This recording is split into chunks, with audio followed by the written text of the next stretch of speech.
সমস্ত প্রশংসা সেই রব্বুল আলামিনের জন্য, যিনি আমাদেরকে পবিত্র রমাদানের ঠিক মাঝপথে, আমরা পবিত্র রমজান শেষের দিকে, এই মুহূর্তে আমরা জুমার দিনে জুমার খুতবার শুরুতেই আমাদেরকে উপস্থিত হওয়ার তৌফিক দান করছেন। আলহামদুলিল্লাহ। শতকোটি দরুদ সালাম পেশ করছি সেই রাসূলের উপর, যার প্রতিটি আদর্শ, যার প্রতিটি পদক্ষেপ আমাদের জন্য অনুসরণীয় করা হয়েছে এবং ফরজ করা হয়েছে। আমরা তার উপর দরুদ পেশ করি। আল্লাহুম্মা সাল্লি আলাইহি, আল্লাহুম্মা বারিক আলাইহি। সম্মানিত মসজিদুল মুসল্লি, আজকে আরবি রমাদান মাসের 16 তারিখ, মানে 16 রমাদান। আমরা ইতিমধ্যে 15টা রমাদান কমপ্লিট করছি, শেষ করছি, এবং 16টা কিয়ামুল লাইল আমরা শেষ করছি আলহামদুলিল্লাহ। তা আজকের খুতবার বিষয় যেটা আমি বলার ইচ্ছা পোষণ করছি, রমাদান কেন্দ্রিক যে সমস্ত বিষয় আছে, আমরা আবার জানা বিষয়গুলোই আরেকটাবার রিভাইজ দিতে চাই, যাতে যাদের কিছু কিছু কাজ যদি ছুটে যেয়ে থাকে, আমরা যাতে আজকের থেকে আবার শুরু করতে পারি। আর রমাদান মাসটা যাতে আমাদের নিকট আরেকটু গুরুত্ব পায়, যেহেতু রমাদান আমাদের থেকে আস্তে আস্তে বিদায় নিচ্ছে। রব্বি ইশরাহ লি সাদরি ওয়া ইয়াসসির লি আমরি ওয়াহলুল উকদাতাম মিন লিসানি ইয়াফকাহু কওলি। প্রথমেই আমরা রমজান মাসের ফজিলত সম্পর্কে শুনব, যদিও আমাদের জানা বিষয়, কিন্তু মনোযোগ দিয়ে শোনার চেষ্টা করবেন। আমি পুরা রমজানের একবারে শাওয়াল পর্যন্ত প্রত্যেকটা পয়েন্ট যেটা আমাদের জানা প্রয়োজন এবং গুরুত্বপূর্ণ, প্রত্যেকটি পয়েন্ট আমি নিয়ে আসার চেষ্টা করব ইনশাল্লাহ, যাতে আমাদের যে বিষয়গুলো এখনও আমরা গুরুত্ব দেই নাই অথবা বুঝতে পারি নাই, সেইগুলার যাতে এখন গুরুত্ব দেই, এবং আগামীতে সামনে যে বিষয়গুলো আমাদের সামনে আসতেছে সেইগুলো যেন আমরা সুন্দরভাবে আমল করতে পারি। এই লক্ষ্যে আমাদের আজকের এই খুতবা শোনার নিয়ত করতে হবে। আল্লাহ আমাদের তৌফিক দান করুক, আল্লাহুম্মা আমিন। এই হাদিসটা পাবেন সুনান তিরমিজি, হাদিস নাম্বার 682। রাসূলুল্লাহ সাল্লাল্লাহু আলাইহি সাল্লাম বলেছেন, শয়তান ও দুষ্টু জিনদেরকে রমজান মাসের প্রথম রাত্রেই শৃঙ্খলাবদ্ধ করা হয়, শিকল দিয়ে বাঁধা হয়, এবং জাহান্নামের দরজাগুলো বন্ধ করা হয়। একটা দরজাও খুলে রাখা হয় না, এবং আসমানের দরজাগুলোকে খুলে দেওয়া হয়, একটা দরজাও বন্ধ রাখা হয় না। অন্য একটা রেওয়াতে আসছে যে জান্নাতের 8টি দরজায় খুলে দেওয়া হয়, একটা দরজাও বন্ধ রাখা হয় না। এই মাসে একজন ঘোষণাকারী ঘোষণা দিতে থাকেন, অর্থাৎ ফেরেশতা একজন ঘোষণাকারী, আমাদের যে রাস্তাঘাটে মাইকিং করে বেড়ায়, বিভিন্ন ঘোষণা দেয়, বিজ্ঞপ্তি দেয়, এই রকম একজন ফেরেশতা পুরা পৃথিবীতে ঘোষণা দিতে থাকে যে, হে কল্যাণ অনুসরণকারী, যারা তোমরা কল্যাণ চাও, যারা তোমরা চাও যে তোমাদের জীবনে কল্যাণ আসুক, তোমাদের পরিবারে কল্যাণ আসুক, ব্যবসা বাণিজ্যে কল্যাণ আসুক, হায়াতে কল্যাণ আসুক, তা এবং পরকালে কল্যাণ হোক, তারা একই করো, তারা অগ্রসর হও, দ্রুত এগিয়ে আসো এই রমাদানের দিকে। হে পাপাসক্ত, যারা পাপাচারে নিমজ্জিত, যারা এখনও ভুলের মধ্যে আছো, যারা পাপ করতে ভালো লাগে, তারা কি করো, তারা হচ্ছে এই পাপ থেকে বিরত হও। কারণ এখন রমাদান মাস শুরু হয়ে গেছে, রহমতের মাস, মাগফিরাতের মাস, জাহান্নাম থেকে নাম কেটে দেওয়ার মাস শুরু হয়ে গেছে। আর বহু লোককে আল্লাহ তাআলার পক্ষ হতে এই মাসে জাহান্নাম থেকে মুক্ত করে দেওয়া হয়, এবং প্রত্যেক রাতেই এরূপ করা হয়ে থাকে। সুবহানাল্লাহ। তাইলে আমরা আবার বিষয়টা রমাদানের অর্ধেকে এসে আবার একটু বোঝার চেষ্টা করি। রমাদান হচ্ছে সেই মাস যেই মাসে জান্নাতের দরজাগুলো খোলা থাকে। রমাদান হচ্ছে সেই মাস যেই মাসে জাহান্নামের দরজাগুলোকে বন্ধ করা হয়। রমাদান হচ্ছে সেই মাস যেই মাসে আসমানের দরজা খুলে দেওয়া হয়। আল্লাহর রহমত পুরা বছরেই থাকে, কিন্তু আল্লাহ এই কথাগুলো বলে বোঝাতে চাচ্ছেন যে রহমত অপরন্ত, এক্সট্রা বেশি বেশি রহমত বান্দাকে দিতে চান, যার কারণে বলা হচ্ছে যে জাহান্নাম বন্ধ করা আছে, জান্নাত খোলা আছে, আকাশের দরজা খোলা আছে। এবং আমাদের যেন ধারণা না হয় কোনো একটা দরজা আবার বন্ধ আছে, না তো না, আল্লাহ বলতেছে একটা দরজাও বন্ধ নাই, এবং জাহান্নামের একটা দরজাও খোলা নাই। বান্দা, তুমি নির্ভয়ে এখন খুব গুরুত্বের সাথে আমার কাছে চলে আসো, আমার জন্য ইবাদতে লিপ্ত হও। এবং আমরা এখান থেকে জানতে পারলাম কি, যে প্রতি রাতেই জাহান্নাম থেকে মানুষকে মুক্তি দেওয়া হচ্ছে। আজকে আলোচনা শোনার পর আমার প্রশ্ন করার প্রয়োজন নাই, আপনারা সবাই, আমি সহ, আমরা নিজেরাই মিলে দেখব যে আমাদের জাহান্নাম থেকে আসলে মুক্তি এই 15 দিনে হলো কিনা, এবং আগামীতেও যদি যেইভাবে আমল করছে এইভাবে যদি আমল করে দেয়, জাহান্নাম থেকে আসলেই মুক্তি হয় কিনা, এইটা আমার বোঝার চেষ্টা করব। তাহলে বোঝা যাচ্ছে যে আল্লাহ সুবহানাহু ওয়া তাআলার নিকট এই মাসটা খুবই গুরুত্বপূর্ণ, যদিও আল্লাহর বান্দারা এই মাস থেকে অনেকটাই গাফেল। এখনও আমরা হাটে বাজারে চলাফেরা করছি, এখনও আমরা জুমার খুতবায় অন্ততপক্ষে আমাদের এই মসজিদের মুসল্লিরা রমাদান মাস চলে, তারা এখনও সিদ্ধান্ত নিতে পারে নাই যে জুমার খুতবায় কখন যাবে।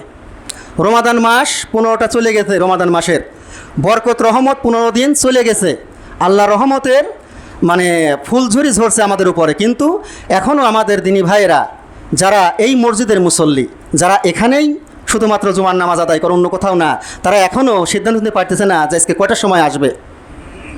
এইটা আসলে যারা এখনও সিদ্ধান্ত নিতে পারতেছি না এবং এখনও আমরা আমল থেকে পিছে, আমরা কোরআন এবং হাদিসের আলোকে দেখব আসলেই জাহান্নাম থেকে নাম কাটা যাচ্ছে নাকি রাসূল সাল্লাল্লাহু আলাইহি ওয়াসাল্লাম আরও জাহান্নামে যাওয়ার জন্য আমাদের জন্য দোয়া করছে। এইটা আমরা আগামীতে জানতে পারবো ইনশাআল্লাহ। আমরা এখন জানি সিয়াম, তার মানে রমজান মাসটা এতটাই গুরুত্বপূর্ণ। এই রমজান মাসে আল্লাহ একটা বিধান দিচ্ছেন, সেটা হচ্ছে সিয়াম। আল্লাহ সুবহানাহু ওয়া তাআলা সূরা আল বাকারা সূরা নম্বর 2 আয়াত নম্বর 183-তে বলেন, আউযু বিল্লাহি মিনাশ শাইতানির রাজিম, ইয়া আইয়ুহাল্লাযীনা আমানু কুতিবা আলাইকুমুস সিয়াম কামা কুতিবা আলাল্লাযীনা মিন ক্বাবলিকুম লাআল্লাকুম তাত্তাকুন। হে ঈমানদারগণ, যারা তোমরা বলতেছ যে আমরা ঈমান আনছি, আমরা মুসলিম, আমরা আল্লাহকে বিশ্বাস করি, পরকালকে বিশ্বাস করি, রাসূল সাল্লাল্লাহু আলাইহি ওয়াসাল্লামকে বিশ্বাস করি, এই যে তোমরা ঘোষণা দিচ্ছ তোমরা নাকি ঈমানদার, তাহলে শোনো, তোমাদের উপর কিন্তু এই সিয়াম ফরজ করা হয়েছে, যেমন ফরজ করা হয়েছিল তোমাদের পূর্বে যারা ছিল সেই সব নবীর উম্মতদের উপরও। কেন? যাতে তোমরা তাকওয়া অর্জন করতে পারো। তাহলে আমরা বুঝতে পারতেছি আল্লাহ সুবহানাহু ওয়া তাআলা এই রমাদানে সিয়াম আমাদের উপর ফরজ করছেন। উদ্দেশ্য আল্লাহর কি? আমরা যেন তাকওয়াশীল হই, আল্লাহ ভীতি অর্জন করতে পারি।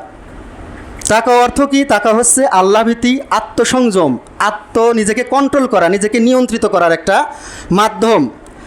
মানে এমন সচেতনতা, এমনভাবে সতর্কতা থাকা যা মানুষকে গুনাহ থেকে দূরে থাকাবে এবং আল্লাহর আদেশ মানতে উদ্বুদ্ধ করে, এটা হচ্ছে তাকওয়া। ইসলামে তাকওয়া হচ্ছে ইসলামের সর্বোচ্চ, ঈমানের সর্বোচ্চ গুণ, যা কি হয় রোজা, নামাজ, দান, সাদাকা, হজ, এইগুলোর মাধ্যমে তাকওয়া বৃদ্ধি পায়।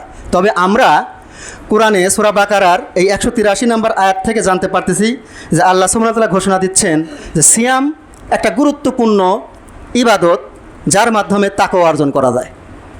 এইটা এখন আমার জানার দরকার যে সিয়াম অর্থ কি। প্রত্যেকটি বিষয়েরই যেটা আমল করবো আমরা, সেই বিষয়ে যদি সঠিক ইলম না থাকে সেটা পরিপূর্ণভাবে আমল করা যায় না। আজকে আমাদের গাফিলতির কারণ, আজকে এখনও যারা মসজিদে আসে না তাদের গাফিলতির কারণ পরিপূর্ণ ইলম এই জুমার সম্পর্কে, পরিপূর্ণ ইলম এই রমাদান মাস সম্পর্কে অর্জন করা হয় নাই বিধায় তারা পিছ পড়ে আছে। তাদের কাছে গুরুত্ব নাই বিধায় তারা আসতেছে না। তাদের কাছে দুনিয়ার যে 5 মিনিট তারা দুনিয়ার জন্য ব্যয় করতেছে, এটা তাদের কাছে গুরুত্বপূর্ণ। অথচ যদি তারা বুঝতে পারত যে এই 5টা মিনিট 50 বছর সে দুনিয়ার কিছু পাইলেও তার থেকে গুরুত্বপূর্ণ বেশি ছিল যদি 5 মিনিট আগে মসজিদে উপস্থিত হতো।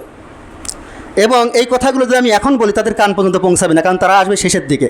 তারা এতটাই অভাগা এই সব ভাই ব্রাদার যে তারা সঠিক কথাগুলো যেই মুহূর্তে খতিব সাহেব বলেন শুরু থেকে, সেই কথাগুলো তাদের কান পর্যন্ত পৌঁছায় না, কারণ আল্লাহর তৌফিক ছাড়া তারা এই কথাগুলো তারা শুনতে পাবে না। এই রমজান মাসেও যদি শুনতে না পায় তাহলে বোঝেন যে কতটা হতভাগা আমাদের এই ভাইরা। সিয়াম অর্থ বিরত থাকা। আমরা অনেকেই মনে করি সিয়াম অর্থ হচ্ছে ভাত না খাওয়া, কোনো কিছু না খাওয়া, কিন্তু আসলে সিয়াম অর্থ মূলত বিরত থাকা। শরীয়তের পরিভাষায় সুবহে সাদিক মানে ফজর থেকে, সুবহে সাদিক থেকে সূর্য অস্ত পর্যন্ত মানে ইফতার পর্যন্ত আপনি আল্লাহর উদ্দেশ্যে, আল্লাহর নিয়তে একমাত্র কেবলমাত্র আল্লাহর জন্যই আপনি খাবেন না। যেগুলো বৈধ খাবার খাওয়া যাবে না, পান করা যাবে না এবং যৌন সম্পর্ক স্থাপন করা যাবে না, যদিও রমজানের আগে সেগুলো বৈধ ছিল। তাহলে যত রকমের বৈধ বিষয় আছে খাবারের বিষয় এবং যৌন সম্পর্ক, এই বৈধ বিষয়গুলোও এই সিয়ামের সময় বন্ধ থাকবে, হারাম হয়ে যাবে। আর অন্যান্য যত হারাম ছিল সেগুলো তো হারাম আছে। এইটা হচ্ছে সিয়াম। এখন আমি আপনি খেয়াল করতে হবে আসলেই আমরা এই রকম সিয়াম রাখতে পারতেছি কিনা, প্রতিটি ক্ষেত্রে আমরা এই রকম বিরত থাকতে পারতেছি কিনা। আসেন আবার ফিরে যাই তাকওয়ার দিকে। আল্লাহ সুবহানাল্লাহ যেহেতু বলতেছে যে সিয়ামটা রাখাই হচ্ছে তাকওয়া বান্দার জন্য, মানে যারা তাকওয়া অর্জন করতে চায়, এটা সিয়ামটা তাকওয়া অর্জন করে একটা গুরুত্বপূর্ণ মাস বা গুরুত্বপূর্ণ একটা আমল। আল্লাহ কুরআনে সূরা আল ইমরানের সূরা নম্বর 3 আয়াত নম্বর 76 বলছেন যে আল্লাহ নিশ্চয়ই আল্লাহ তাকওয়া বান্দাদের ভালোবাসেন। যারা আল্লাহ ভীতি, যাদের মধ্যে আল্লাহর ভয় আছে অন্তরে। মুসানাদ ইবনে আবি শাইবা একটা হাদিস গ্রন্থের নাম। এই হাদিসে আসছে ওমর রাদিয়াল্লাহু আনহুর একটা বিষয় নিয়ে। হযরত ওমর ইবনে খাত্তাব রাদিয়াল্লাহু তাআলা আনহু উবাই ইবনে কাব রাদিয়াল্লাহু আনহুকে জিজ্ঞেস করলেন, আচ্ছা তুমি বলো তো তাকওয়া কি? তাকওয়া বিষয়টা আমাকে একটু বোঝাও, এই যে আল্লাহ ভীতি এটা কি? উবাই রাদিয়াল্লাহু তাআলা আনহু উত্তর দিলেন, হে আমিরুল মুমিনিন, তখন ওমর হচ্ছে খলিফা, শাসক, হে আমিরুল মুমিনিন, আপনি কি কখনো এই কাঁটা বিছানো আছে কাঁটাযুক্ত পথে হেঁটেছেন, যেই পথে কাঁটা দেওয়া থাকে, বেড়া দেওয়া আছে কাঁটার? তখন ওমর রাদিয়াল্লাহু তাআলা আনহু বললেন হ্যাঁ। উবাই বললেন, তখন আপনি কি করেন যখন ওই রাস্তা দিয়ে হাঁটেন, তখন কিভাবে হাঁটেন? ওমর রাদিয়াল্লাহু আনহু বলেন, আমি কাপড় গুটিয়ে নেই, সাবধানে পা ফেলি, এক পা এগিয়ে অন্য পা পিছিয়ে রাখি, যেন কাঁটা আমাকে না বেঁধে। তখন উবাই ইবনে কাব রাদিয়াল্লাহু আনহু বললেন, এটাই হচ্ছে তাকওয়া। এখন ব্যাখ্যা করার প্রয়োজন নাই, আমি বলার সাথে সাথে আপনার সাথে আপনি মিলান, প্রত্যেকের সাথে প্রত্যেকে মিলান যে এইটা হচ্ছে তাকওয়া। মানে আমি এমন রাস্তা দিয়ে হাঁটি যে রাস্তায় কাঁটা আছে, আমি একটা সুন্দর ড্রেস পরছি, অথবা যেমন ড্রেসই পরেন, আমার যাতে গায়ে কাঁটা না লাগে, অথবা আমার ড্রেসে কাঁটা না লাগে, আমার পোশাকে কাঁটা না লেগে ছিঁড়ে না যায়, যার কারণে কীভাবে সতর্কতা অবলম্বন করা উচিত, সেইভাবে আমি পা ফেলি, এক পাও ফেলি আর এক পা সুন্দরকে টান দেয় যাতে পায়ে কাঁটা না বেঁধে। এই যে সতর্কতার সাথে পা মেপে মেপে ফেলা, এটাই হচ্ছে তাকওয়া। তাহলে আমি আপনি এই রমাদান মাসে প্রবেশ করছি, আমি আপনি কি প্রত্যেকটি ক্ষেত্রেই এইভাবে আমরা পা মেপে মেপে ফেলতেছি? এখনও কিন্তু আমরা যারা অন্য মাসে গীবত করতাম, তারা কিন্তু এই মাসে এখনও গীবত চালু আছে। এখনও কিন্তু আমরা অন্য মাসে মিথ্যা কথা বলতাম, এই মাসে এখনও মিথ্যা কথা চালু আছে। এখনও যারা সিগারেট খোর ছিল, মানে অন্য মাসে সিগারেট ছাড়া চলতে পারতো না, তারাও কিন্তু এখনও রোজা থাকলেও ইফতারের পরপরই, অথবা অনেক সময় ইফতারও মনে হয় সিগারেট দিয়েই করে। তার মানে তাদের এলেম নাই, তারা বুঝতে পারে নাই, তারা তাকওয়া বোঝে নাই, তারা সিয়ামের মর্যাদা বোঝে নাই, তারা রমাদান মাসের মর্যাদা বোঝে নাই, আল্লাহর মর্যাদাও বুঝতে পারে নাই। এইটা দেখেন, সাবালক মেয়ে অথবা ছেলে মানুষ যখন বিয়ের সময় আসে, যারা বিয়ে করছেন তারা বিষয়টা ভালো বুঝবেন, যারা বিয়ে করে নাই যদিও সাবালক, সেই ক্ষেত্রেও তারা বুঝবে বিষয়টা। উদাহরণের জন্য বলতেছি, যখন বিয়ের কথাবার্তা হয়, বিয়ে যখন ঠিক হয়, তখন তার কিন্তু একটা প্রস্তুতি থাকে। যত গরিব ঘরের মানুষই হোক এবং যত বড়লোক ঘরের মানুষই হোক, প্রত্যেকের অর্থনৈতিক অবস্থা এবং তার স্ট্যাটাস অনুযায়ী তার প্রস্তুতি থাকে, যে কেন সে জীবনের গুরুত্বপূর্ণ একটা পার্টে প্রবেশ করবে। তার কাছে এই বিবাহ বিষয়টা এবং প্রত্যেকের কাছেই মেয়ে এবং ছেলের একটা গুরুত্বপূর্ণ অংশ, যার কারণে সে যদি একেবারে ইসলামের কোনো জ্ঞান নাও থাকে, শুধুমাত্র সে মানুষ, তার এলেমতো নাই, তারপরেও বিয়ের আগে যথেষ্ট সে প্রস্তুতি নেয়। এমনকি যত বিয়ে সামনে চলে আসে তত বেশি প্রস্তুতি, মানসিকভাবে প্রস্তুতি, শারীরিকভাবে প্রস্তুতি, আর্থিকভাবে প্রস্তুতি, বিভিন্নভাবে প্রস্তুতি নেয়। এইটা কারণ একটা খুশির বিষয় সামনে আসছে, একটা গুরুত্বপূর্ণ বিষয়। দেখেন, যখন এই যে দিনটা, যেটা বিয়ের দিন, এই দিনে যেরকম একটা মানসিক অবস্থা কাজ করে এবং খুশি, ওই স্ত্রীর সাথে, ওই স্বামীর সাথে কিন্তু সারা জীবন কাটানো হয়, ওই দিনকে আর ফেরত পাওয়া যায়? ওই দিনের মজাটাকে আর পাওয়া যায়? অথচ সেই স্ত্রীর সাথে তো সংসার করা হয়। ওই দিনের যে একটা গুরুত্বপূর্ণ ইন্টারেস্ট অথবা মজা বলেন অথবা আবেগ বলেন, ওটা কিন্তু আপনি সারা জীবনে আর ইচ্ছা করলেও ফিরে পাবেন না, খুঁজে পাবেন না। রমাদান মাস এতটাই গুরুত্বপূর্ণ আল্লাহ সুবহানাহু ওয়া তাআলার কাছে যে উনি আকাশের দরজা খুলে দিচ্ছে, অথচ অন্য 11 মাস আকাশের দরজা খোলা হয় না। আমাদের যে বড় শত্রু যে শয়তান, যার প্ররোচনার কারণে, যার কারণে আমরা নিয়ত করার পরেও ভালো কাজ করতে পারি না, যার কারণে আমরা নিয়ত করার পরেও আমরা চাই যে সালাত আদায় করবো জামাতে, আমরা তার ওয়াসওয়াসের কারণে আর জামাতে সালাত আদায় করা হয় না। এইভাবে বহুত কিছু আমরা নিয়ত করার সময় 100% নিয়ত করি, কিন্তু শয়তান আমাদের কাজ করার সময় আর 100% রাখতে দেয় না। তাহলে এই যে শয়তানটা আমাদের সমস্যা করে, এই শয়তানটাকে আল্লাহ শৃঙ্খল করে রাখে, মানে বন্ধ করে রাখে। কিসের জন্য? আমাদের সুবিধার জন্য। বান্দা, এই 11 মাস তুমি সমস্যায় ছিলে, আমার কাছে আসতে পারো নাই, যার জন্য আসতে পারো তাকে আমি বন্ধ করে রাখলাম। দেখেন, যাদের বাচ্চা আছে, এটা একটা উদাহরণের জন্য বলতেছি, যে যখন ভাই বোন থাকে বড় ছোট, ওই মাঝে মাঝে কিন্তু ছোটোটার সাথে বড়টার মারামারি লাগে, ঝগড়া লাগে। তা বেশিরভাগ ক্ষেত্রে কিন্তু ওই ছোটোটা বড়টার সাথে পারে না, ওই যতই রাগারাগি করুক, মারতে আসলে পরে বড়টাই একটা কিল দিয়ে দেয়, শেষ পর্যন্ত বড়টাই কিন্তু জিতে যায়। আমরা জানি যে এই জিন, ইবলিস, শয়তান, এ কিন্তু আমাদের থেকে বয়সে অনেক বড়, আমাদের থেকে তার কৌশলও অনেক বেশি, আমাদের থেকে তার জানাশোনা অনেক বেশি। কারণ যে আগে পৃথিবীতে আছে সে তো জানাশোনা বেশি থাকার কথা, যে কীভাবে মানুষকে ওয়াসওয়াসা দেওয়া লাগে। কারণ সে আদমেরও আগে আসছে, তার অভিজ্ঞতা অনেক বেশি, সে কিন্তু বহু যুগ শেষ করে আসছে, এখন পর্যন্ত সে আছে এবং কিয়ামত পর্যন্তও তার হায়াত দেওয়া হয়েছে। এখন আমরা প্রযুক্তিতে যতই এগিয়ে যাই, শয়তানের কাছে কিন্তু প্রত্যেক যুগের প্রযুক্তি তার জানা আছে। কোন মানুষকে কীভাবে ওয়াসওয়াসা দিতে হয়, কাকে কীভাবে পথভ্রষ্ট করতে হয়, তার কিন্তু এই টেকনিক জানা আছে। কারণ সে বড়। এই জন্য দেখা যায় যে আমাদের সন্তানদের মধ্যে যারা বড়, যতই ছোটরা খেপে যাক তারপরেও কিন্তু মার ছোটরাই খায়, বড় মার খাওয়ার অবস্থা হয় না, কারণ তার শক্তিও বেশি, তার কৌশলও বেশি, কীভাবে ছোটোকে কাজ করতে হয় সে জানে। কিন্তু মাঝে মাঝে কিন্তু বাবা মা কী করে, ওই ছোট যখন আবদার করে যে বড় ভাই মারছে বা বোন মারছে, তখন শুধুমাত্র তাকে ভুলানোর জন্য, তাকে একটু হাসি খুশি করানোর জন্যই ওই সন্তানকে আগেই বলে যে এদিকে আয় এবং তুই কিছু বলবি না। এখন ছোটোকে বলে মন মতো মারো। ছোটো এখন মারে, বড় কিছুই বলে না, কারণ মা বাবা থামা রাখছে, তুমি কিছু বলার দরকার না, আজকে ও জিতুক। যার কারণে দেখা যায় ছোটোটা কিন্তু তখন ওই বড়োর মারতে পারলে খুব মজা পায়, যে এতদিন তোমার সাথে পারিনি আজকে পারলাম। তা আল্লাহ সুবহানাহু ওয়া তাআলা দেখেন একটা মাস এই শয়তানকে বন্দি করে রাখছে। বন্দি করে রাখার উদ্দেশ্য, তুমি এতদিন ভালো কাজ করতে চাইছো, কিন্তু তোমার নাফস প্লাস শয়তান এই দুইটা বিষয় তোমাকে আমার কাছে আসতে বাধা দিয়েছে। এই বাধা দেওয়ার যে বিষয়টা, আজকে তাকে আমি বন্দি করে রাখলাম, এখন তুমি ইচ্ছা মাফিক আমার কাছে চলে আসো। কিন্তু আমরা এর পরেও দেখেন যারা অগ্রসর হয় না, অনেকেই বলে যে শয়তান যদি বাধাই থাকে তাইলে এখনও খারাপ কাজ চলে কেন। দেখবেন যে একটা চাকা যখন আপনি গড়া দিবেন আর কি, ধাক্কা দিবেন, পরবর্তীতে ধাক্কা দিতে হয় না, ওর একটা বেগ থাকে, তারপর চলতে থাকে। এই জন্য পুরা 11টা মাস আমরা পাপাচার আল্লাহর অবদতা করতে করতে একটা ঝোঁকের মধ্যে থাকে, মানে একটা মেশিনের মতো অটো। যার কারণে যদিও শয়তান বন্ধ করা হয়, কিন্তু আমাদের ভিতরে একটা নাফস আছে, সেটা কিন্তু বন্দি করা হয় না। শুধুমাত্র ওয়াসওয়াসা দেয়, যে বড় কাজে বাধা দেয় তাকে বন্দি করা হয়। যার কারণে আমাদের নাফস প্লাস ওই যে আমরা অভ্যস্ত পাপ করে ওটার পরই চলতে থাকে অনেকে। তবে বাস্তবতা কিন্তু প্রমাণ করে যে রমজান মাস আসার পরেই নামাজের সংখ্যা বেড়ে যায়, বিভিন্ন ভালো কাজের সংখ্যা বেড়ে যায়, তাতে বোঝা যায় আসলে প্রকৃতপক্ষে শয়তান বাধা আছে।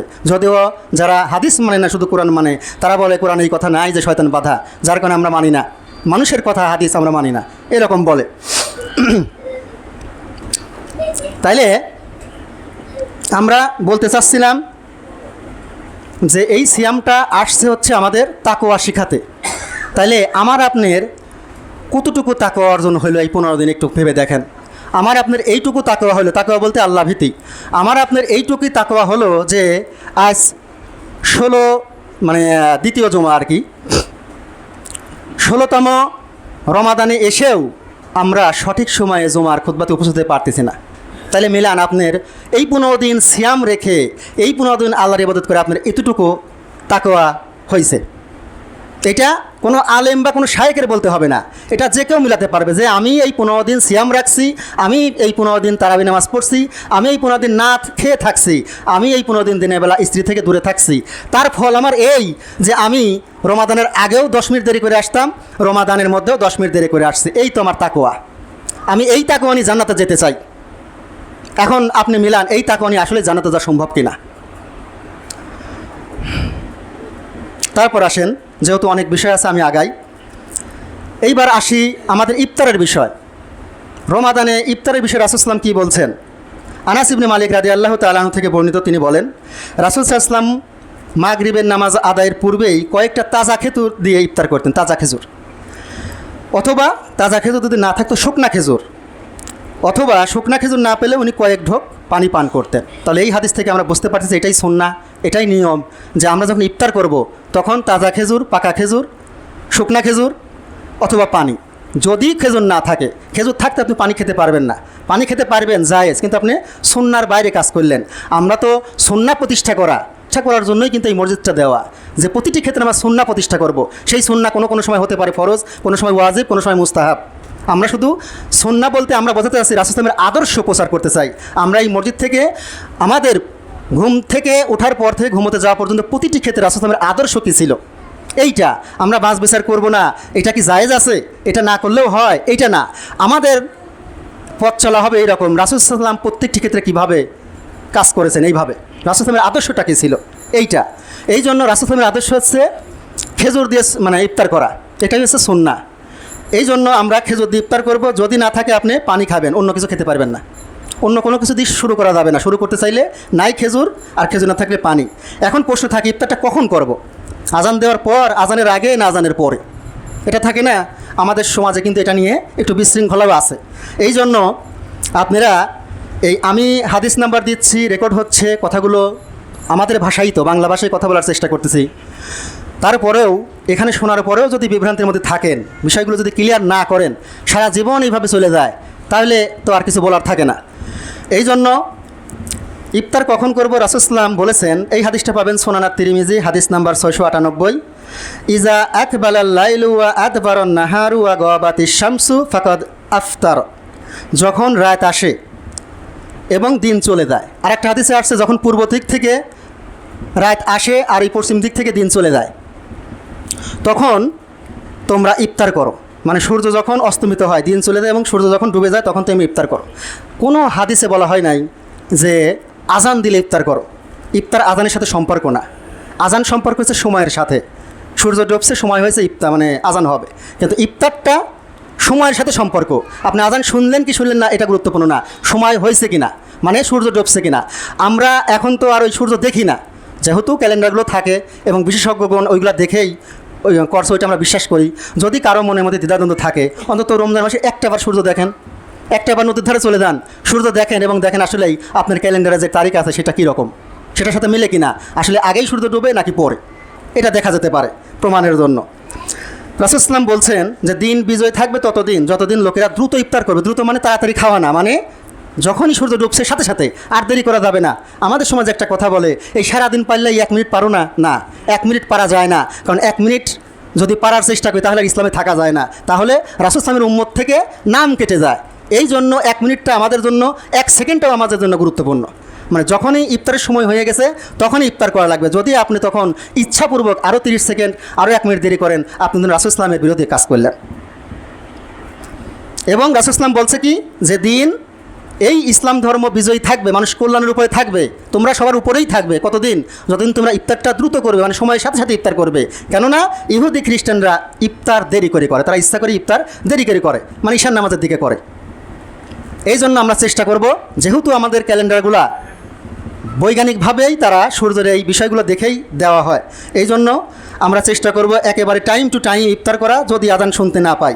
আর যেই মসজিদে আজান একেবারে সঠিক টাইমে দেওয়া হয় সেই আজান অনুসারে আপনারা দিতে পারবেন। কিন্তু আজান হয়ে গেছে আর বলবেন না আমাদের মসজিদে আজান হয় নাই, তাহলে আপনি রাসূল ইসলামের কথার বিরোধিতা করলেন, আপনি কানার মতো কাজ করলেন, জানার পরেও অন্ধের মতো কাজ করলেন। তারপরে আসেন, ইফতারের পরে একটা দোয়া আছে। ইফতার করার সময় না বিসমিল্লাহ বলে খাবো, শুধুমাত্র বিসমিল্লাহ, যেটা আছে আপনার আমাদের সমাজে প্রচলিত এবং ক্যালেন্ডারগুলোতে থাকে। এই হাদিসটা সহিহ না, শুধুমাত্র বিসমিল্লাহ বলে আমরা ইফতার শুরু করব। আর ইফতার করার পরে যে দোয়াটা, সেটা সুনান আবু দাউদ হাদিস নাম্বার 2357। রাসূল সাল্লাল্লাহু ইফতারের সময় বলতেন, যাহাবাত জামাউ ওয়া বাতাল্লিকুল উরুকু ওয়া সাবাতাল আজর ইনশাআল্লাহ। অর্থ কি? পিপাসা দূর হয়ে গেল। তাহলে বোঝা যায় এটা খাওয়ার পরেই বলা লাগবে। পিপাসা দূর হয় কখন? খাওয়ার পরেই তো। শিরা উপশিরাগুলো সিক্ত হয়ে গেল এবং ইনশাআল্লাহ প্রতিদান সাব্যস্ত হয়ে গেল। মানে আমি যে আল্লাহর জন্য সিয়াম ছিলাম, এই দোয়াটা আল্লাহর কাছে করতেছি যে আল্লাহ আমার পিপাসা তো দূর হয়ে গেল, আমার শিরা উপশিরাগুলো ঠান্ডা হয়ে গেল, ইনশাআল্লাহ আশা করি যে আমার যে সোয়াব নির্ধারণ ছিল ওইটা আপনার কাছে জমা হয়ে গেল। এই দোয়াটা করি। এখন মিলান যে যারা আল্লাহর বান্দারা এখন এখানে উপস্থিত আছেন, যারা এই 15 দিন তাকওয়া অর্জন করলেন, এই 15 দিনের একদিনও এই দোয়া ছুটে যায় নাই তো? যদি ছুটে যায় তাহলে আপনি আসলে রমাদান মাসকে গুরুত্ব দেন নাই, যার কারণেই ছুটে গেছে। তারপরে আসেন সাহারি। নবী করিম সাল্লাল্লাহু আলাইহি ওয়াসাল্লাম বলেছেন, তোমরা সাহারি খাও, কেননা সাহারিতে বরকত আছে। তাহলে সাহারি খাওয়াটা বরকতের বিষয়, বৈধ বরকত। এটা সাহারি একটা বরকতের বিষয়। রাসূল সাল্লাল্লাহু এখানে প্রতিষ্ঠিত প্রমাণিত, রাসূল সাল্লাল্লাহু আমার এখানে জানাচ্ছে যে সাহারি বরকতের বিষয়, সাহারিতে বরকত আছে। তাহলে আমরা বরকতের উদ্দেশ্যে সাহারি আমরা খাবো। এইবার এই সাহারিটা কখন খাবো? বিলম্ব করে সাহারি খাওয়া হয়েছে সুন্নাহ, মানে একবার শেষের দিকে যাওয়া।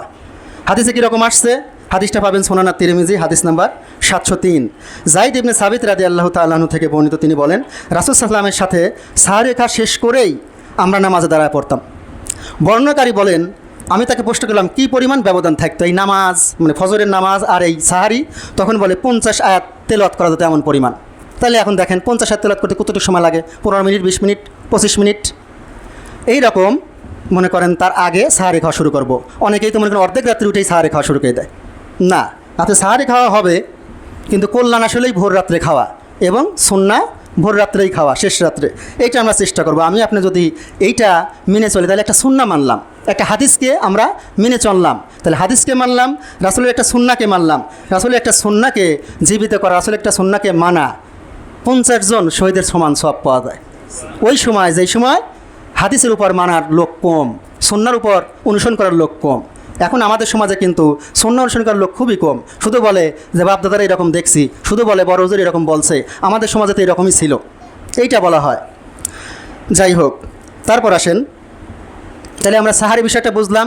সাহারিটা আমরা প্রত্যেক দিন খাওয়ার চেষ্টা করবো ইনশাল্লাহ। এবং সাহারির পরে আর একটা বিষয় মনে করা দেই, আমাদের মসজিদগুলোতে, বেশিরভাগ মসজিদগুলোতে আবার এরকম বলে সাহারির সময় শেষ, আজান দেয় না। তাহলে সাহারির সময় শেষ, এই বাড়তি কথা বলার কি আছে? আজান দেওয়া মানেই সাহারির সময় শেষ, তাই তো মানুষ খাওয়া বন্ধ দেয়। এখন আপনি বললেন সাহারির সময় শেষ, আর একজনের কানে পৌঁছালেও না কথাটা, আর এদিকে আপনি আজান দিচ্ছেন আরও 3-4 মিনিট পরে। একটা লোক সে মনে করলে এখন সময় আছে, তাই মনে করে 3-4 মিনিট আরও খাচ্ছে, সে তো ভোর হওয়ার পরে খাচ্ছে, তার তো রোজা হবে না। এই দায়িত্বটা নেবে কে? এই যে আজান আপনি দেরি করে দেন সময় হওয়ার পরে, এই দায়িত্বটা নেবে কে? এই যে কত মানুষের, আমাদেরকে এই মসজিদ দেওয়ার পর বলা হলো যে ওই মসজিদে আজান হওয়ার পরে আপনারা ইফতার করবেন না, আপনার রোজা নষ্ট হয়ে যাবে। কিন্তু আপনারা প্রতি বছর এই যে সাহারির সময় আজান দেরি করে দিয়ে মানুষের অনেকেই যারা দেরি করে ওঠে হয়তো বা ঠিক পায় নাই, তারা যে খায়, তাদের যে সিয়ামগুলো আপনারা নষ্ট করতেছেন, এইগুলোর দায় নেবে কে? অথচ আমরা তো প্রমাণিতভাবেই সত্য যে আমরা ইফতার সঠিক সময় করি, যেটা আজকে 2026 সালে প্রমাণিত যে আমাদের সাথে তাদের ইফতার এখন মেলে। আমরা তো সেই সারা বছর যেভাবে আজান দিতাম সেইভাবেই এই মসজিদে আজান দেওয়া হয়, এখন তারা আমাদের সাথে আজান দেয়। এবার আসেন তারাবি। 15টা দিন চলে গেছে, এখন কে কতটুকু তারাবি সালাত আদায় করছেন? তারাবির বিষয়ে যেটা আমরা হাদিসে পাচ্ছি যে আবু সালামা ইবনে আবদুর রহমান রাহমাতুল্লাহ হতে বর্ণিত, তিনি বলেন যে আয়েশা রাদিয়াল্লাহু তাআলা আনহাকে জিজ্ঞেস করা হলো। কাকে? আয়েশা রাদিয়াল্লাহু তাআলা কে ছিলেন? আমাদের সবার মা ছিলেন।